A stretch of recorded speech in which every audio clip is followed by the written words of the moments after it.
Voilà, nous sommes Sylviane et Jérôme Godon de la librairie Godon. Nous sommes libraires de livres anciens et modernes. Donc c'est une spécificité un peu particulière qui se rapproche autant de la librairie que de l'Antiquité. Nous sommes à la fois libraires et antiquaires. Et nous vendons des ouvrages ici, rue Mazurel, dans notre librairie qui est installée dans cette rue depuis 23 ans.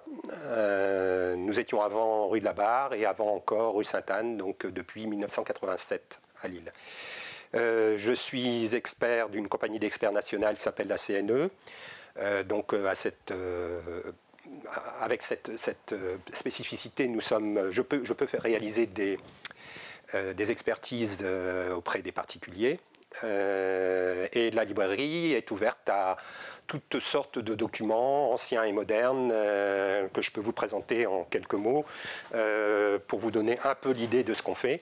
Voilà, ça va de, par exemple, ici une édition originale d'André Breton qui est sur grand papier, des ouvrages classiques évidemment de Jules Verne de la collection Hetzel. Ici, par exemple, un ouvrage de Le Corbusier dans lequel il revendique pour tout le monde des logements en 1937. Il s'appelle un célèbre ouvrage qui s'appelle Des canons des munitions qui est assez célèbre. Et puis aussi des documents et surtout des plans de l'île, par exemple celui-là, qui est un plan qui date de 1580, qui est un plan original évidemment, qui a été colorié à la main à l'époque et qui s'appelle Braunau-Heugenberg, enfin qui a été réalisé par Braunau-Heugenberg et qui est un des plus anciens plans de l'île existants.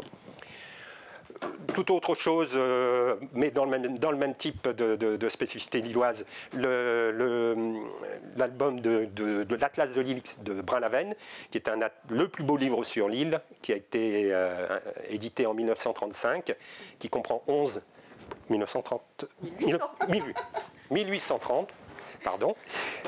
Petite erreur de 100 ans, et donc qui présente 11 plans de l'île à différentes époques, plus une quarantaine de gravures, toutes plus belles les unes que les autres.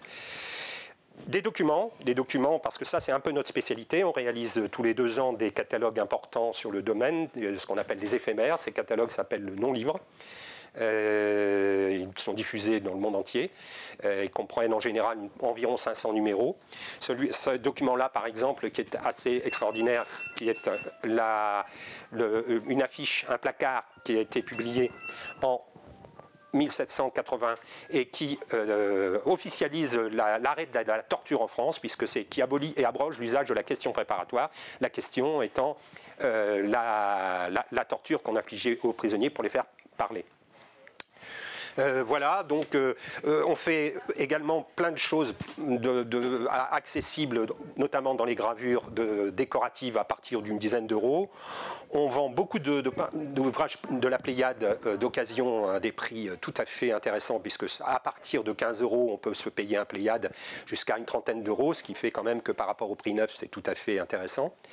Et puis toutes sortes de choses diverses et variées qui vont du livre du XVIe siècle à l'ouvrage moderne, en acceptant évidemment les poches parce qu'on n'a pas la place, mais toutes sortes de livres dans tous les domaines et pour toutes les bourses surtout.